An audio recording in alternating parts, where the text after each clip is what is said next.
विवाहको सिजन आइरहेको थियो र हामीलाई पनि त्यो सिजन लागिसकेको थियो। विवाहको लागि म आफ्नो ग्रेट ग्रान्ड मस्टे आइटेम टल्काउन लागेँ। तब होपुले मलाई पनि लिएर जानुस् न पापा भन्यो, but I said no. Then कपडा निकालेर इन्टेरियर सफा गर्दा गर्दै पर्यो भयानक पानी। होपु पनि दौडी दौडी आइपुग्यो। पानी परेर म पनि ह्या भनेर माथितिर गइदिएँ। माथि जान साथ बुढीले मलाई अजिबो सा सेहन्सावाला फिलिङ दिइरहेकी थिइन्। तब त्यो फिलिङको पनि ब्रेकडाउन हानेर एउटा इभल लाफ हाने। बुढीले खै के गरेर आफूलाई सानो माया जस्तै बनाउँदै थिइन् with paint brush in her hand. म रेडी भइसकेको थिएँ, त्यही पनि बुढी अझै पनि त्यही पेन्ट ब्रस लिएर खै गालामा खै के पेन्ट गर्दै थिइन्।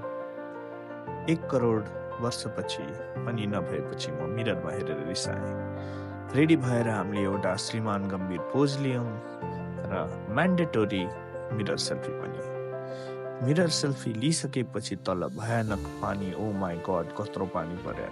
बुढी निन्जा टटल जस्तै खर्र दौडेर गाडीभित्र गइहालिन्। तर म भिजेँ। भिज्नुको पनि एकदमै राम्रो भयो, किनभने बुढीले मलाई पेट्रोल गिफ्ट गरी। पेट्रोल गिफ्ट गरिसकेपछि हामी एकदमै रमाइलो, एकदम मेस्मराइजिङ पर्पल फ्लावरको भ्यू हेर्दै लाग्यौँ लोकन्थलीतिर। लोकन्थली जाँदा कोटेश्वरमा हामी 20 सेकेन्ड जति रेड लाइटमा पर्यौँ र 20 सेकेन्ड हामी काउन्ट गर्दा गर्दै पुग्यौँ लोकन्थली। लोकन्थलीमा मम्मी ड्याडीलाई पिक गरेर हामी गयौँ पाटैमा। त्यहाँ पुग्न साथ बुढीले पनि फोटो खिचिन् र मैले पनि 70% अक्षय कुमारवाला पोज दिएँ।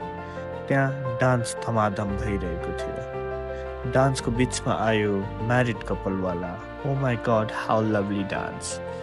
त्यसपछि हामी अर्को कपलको पोजलाई ब्रेकडाउन गर्दै त्यहाँबाट ब्याड बोइजवाला मिरर सेल्फी हानेर घरतिर आइपुग्यौँ।